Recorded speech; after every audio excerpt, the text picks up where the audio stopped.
On a freezing night in March 1944, deep within the dark forests of Nazi-occupied Poland, 76 men defied the impossible. They were not hardened criminals or common thieves, but highly trained Allied airmen held captive in Stalag Luft III. This prisoner of war camp was designed by the German Luftwaffe to be completely escape-proof, with seismographs to detect digging and raised barracks to prevent tunnel concealment. Yet right under the noses of their captors, these men engineered the most audacious breakout in military history. The Great Escape was not just a story of survival, but a testament to human ingenuity and the refusal to break. What drove these men to risk execution for a chance at freedom? Stalag Luft III was situated in the province of Lower Silesia, near the town of Sagin, which is now Zagin, Poland.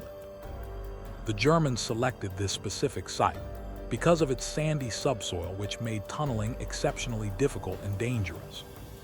The sand was bright yellow when dug up, making it impossible to hide against the dark gray surface soil of the camp.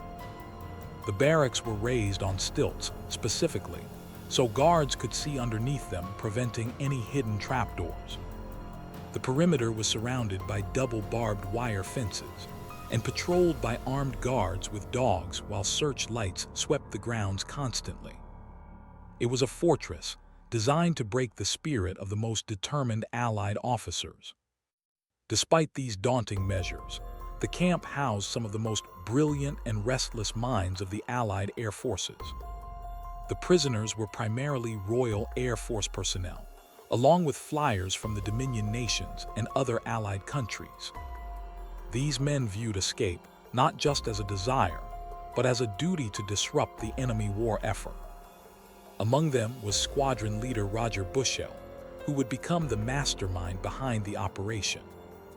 Known by the code name Big X, Bushell was a charismatic and intense leader who had been shot down over France during the evacuation of Dunkirk.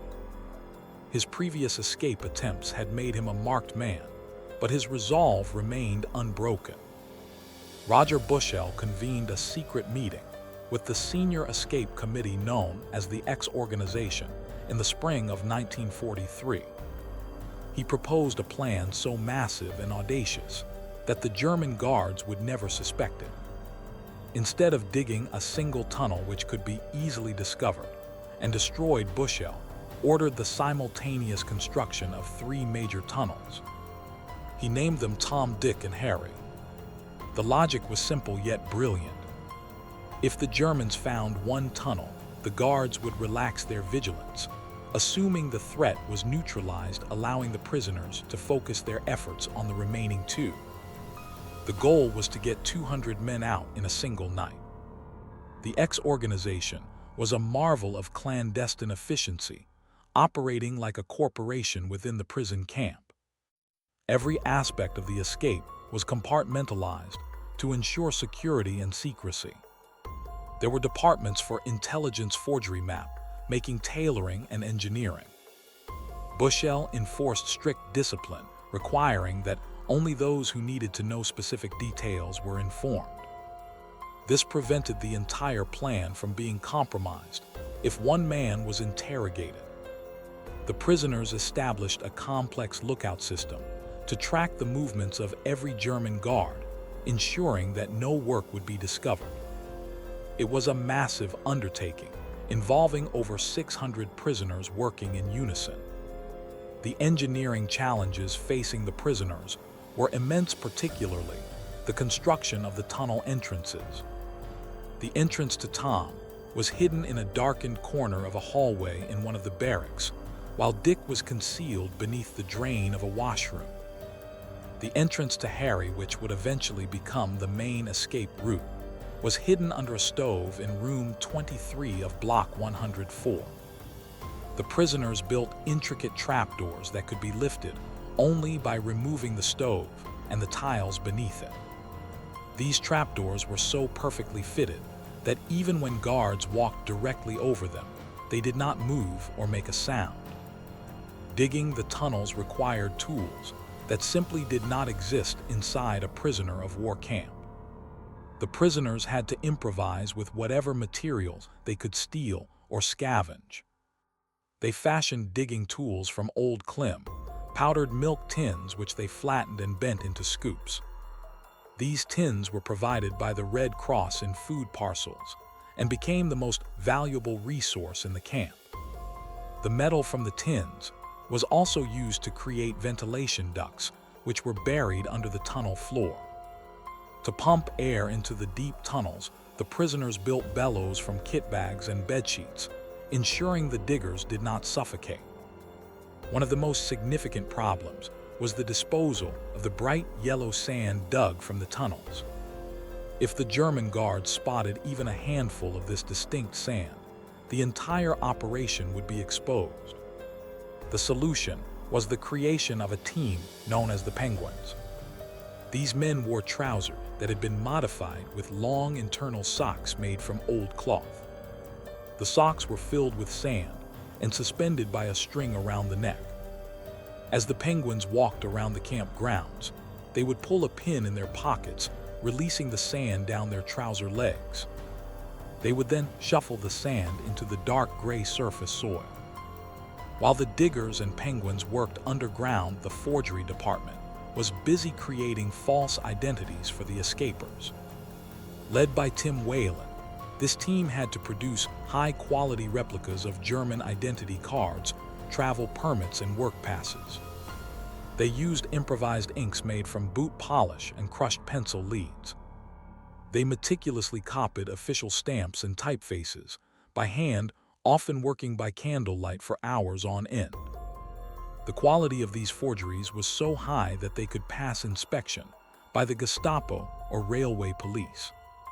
Each document had to be tailored to the specific cover story of the escaper. The tailoring department faced the equally difficult task of outfitting the escapers in convincing civilian clothing. They transformed old prisoner uniforms and blankets into business suits, workman overalls, and heavy coats. They used thread scavenged from other garments and buttons carved from wood or molded from melted phonograph records. The tailors studied fashion magazines and newspapers brought in by new prisoners to ensure the styles were current for 1944 Germany. The goal was to make the escapers look like foreign workers or traveling businessmen, allowing them to blend into the population once they cleared the tunnel. Navigation was another critical hurdle for the escape committee. The map-making department produced hundreds of maps covering the surrounding area and the routes to neutral countries like Switzerland and Sweden. They used jelly pads to duplicate maps that had been smuggled into the camp. Meanwhile, the compass team built tiny compasses using magnetized, sewing needles and fragments of glass. These compasses were often concealed inside buttons or hollowed-out walnuts. Every detail was considered to give the escaping airmen the best possible chance of navigating through hostile territory without being detected. The German guards, known to the prisoners as goons, were constantly searching for signs of escape activity. They used long steel probes to stab the ground, searching for hollow spaces and hidden tunnels. They also placed microphones around the perimeter to listen for the sounds of digging. To counter this, the prisoners installed the tunnels 30 feet underground, well below the range of the microphones. A dedicated team of security officers monitored the guards, known as ferrets, who specialized in finding tunnels. Whenever a ferret entered the compound, a signal was flashed to the workers below to cease all noise immediately. Despite the meticulous planning, disaster struck in the summer of 1943. The tunnel, named Tom, was discovered by the German guards.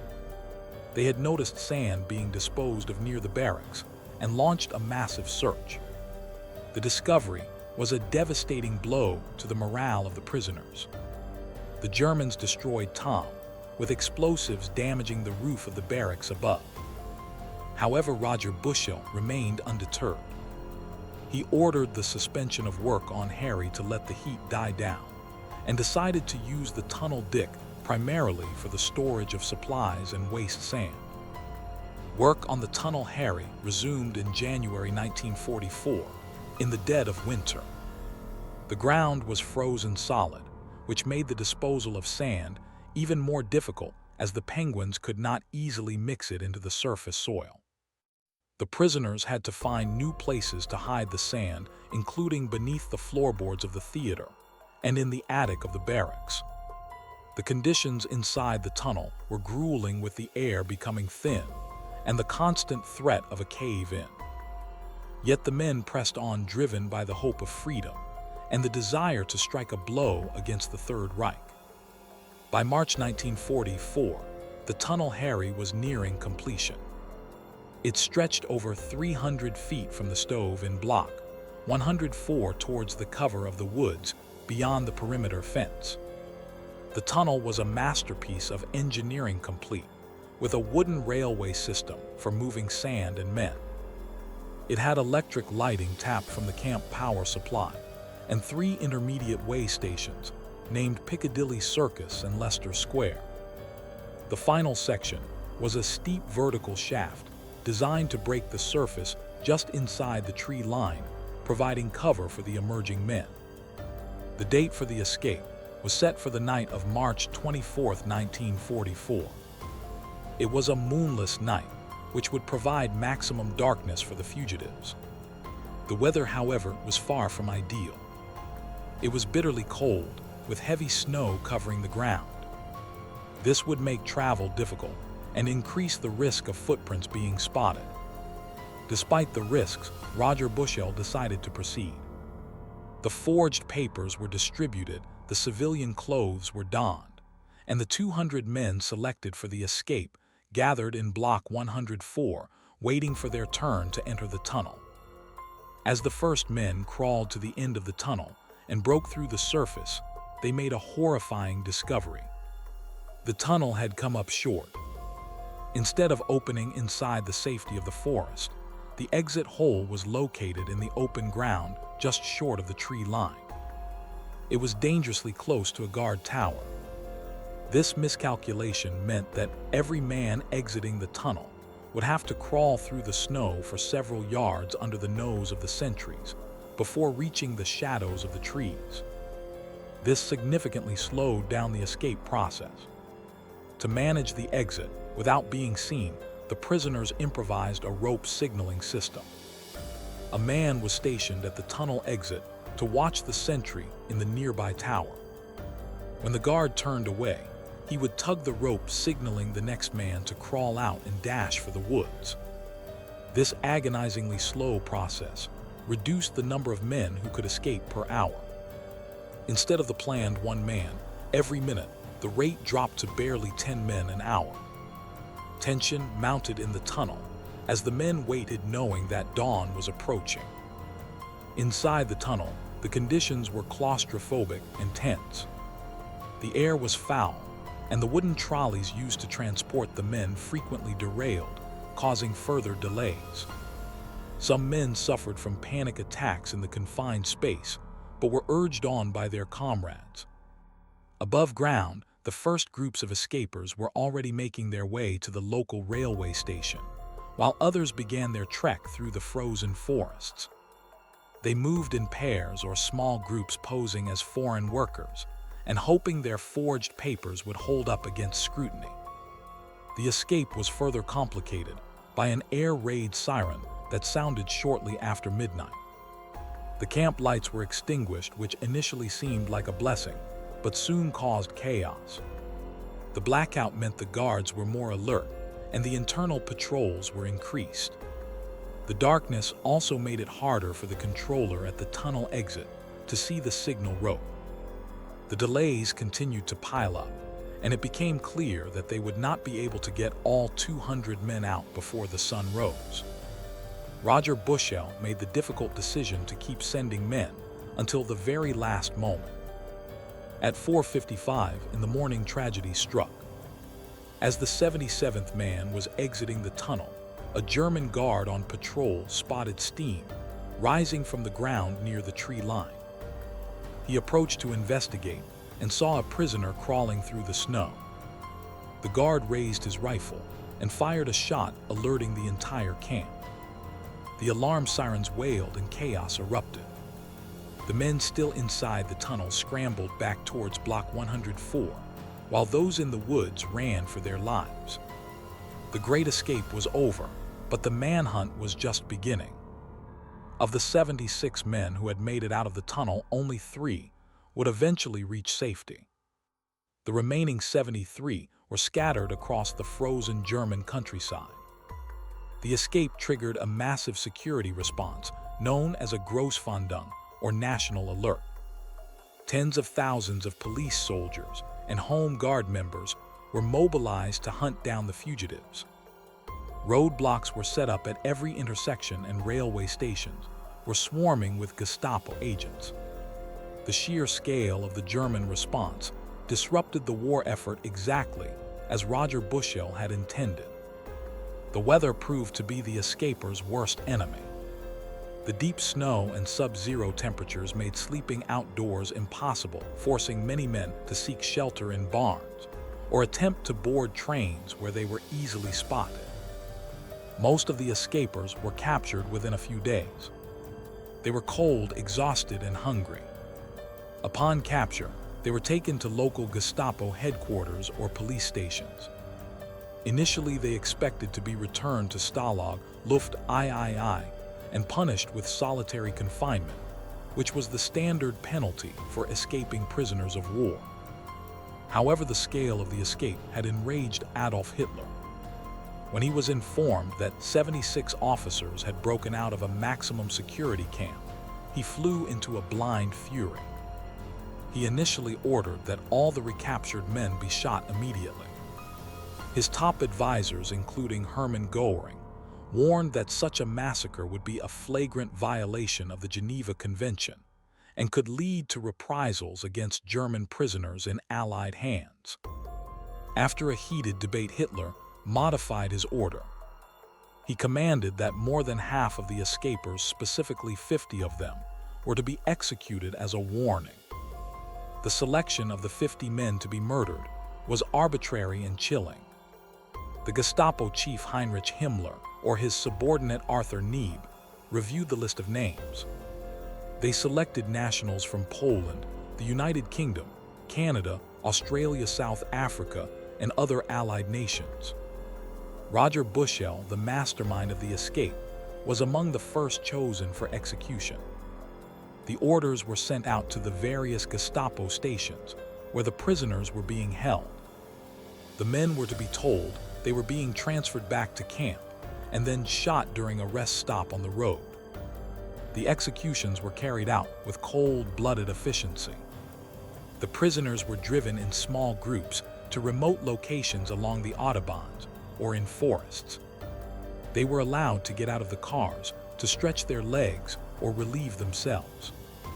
Then, without warning, the Gestapo agents shot them in the back of the head. The official reports claimed that the prisoners had been shot while trying to escape again or had resisted arrest. This lie was maintained to cover up the war crime. In total, 50 men were murdered in this manner. Back at Stalag Luft III, the remaining prisoners waited anxiously for news of their friends. The new camp commandant eventually summoned the senior British officer and read out the names of the 50 men who had been killed. The prisoners were stunned. They had expected their comrades to be returned to the cooler, not executed. The camp went into a state of mourning. The prisoners built a memorial using stone and sand to honor the 50 murdered airmen. Their ashes were returned to the camp in urns, a final grim reminder of the price of freedom. Only 3 men managed to evade capture and reach neutral territory. Bram van der Stok, a Dutch pilot, traveled through France and Spain to reach Gibraltar. Per Bergsland and Jens Muller, 2 Norwegian pilots, managed to stow away on a ship to Sweden. Their success proved that the escape was possible, despite the overwhelming odds. They brought news of the escape to the Allied command, but the fate of the 50 murdered men remained a dark secret until the end of the war. After the war ended, the Royal Air Force launched a dedicated investigation to track down the killers of the 50 airmen. A special investigation branch led by Wing Commander Wilfred Bowes spent years hunting for the Gestapo agents responsible. They combed through files, interrogated witnesses, and tracked suspects across war-torn Germany. It was a mission of justice driven by the promise that the murderers would not go unpunished. The investigation was one of the most thorough manhunts in police history. The legacy of the Great Escape endures to this day. It stands as a powerful symbol of resistance against tyranny. The men of Stalag Luft III demonstrated that even in the most hopeless conditions, the human spirit can find a way to fight back. The 50 men who lost their lives are remembered not just as victims, but as heroes who continued the war from behind barbed wire. Their story reminds us that the desire for liberty is a force that no prison wall can contain and no amount of terror can extinguish.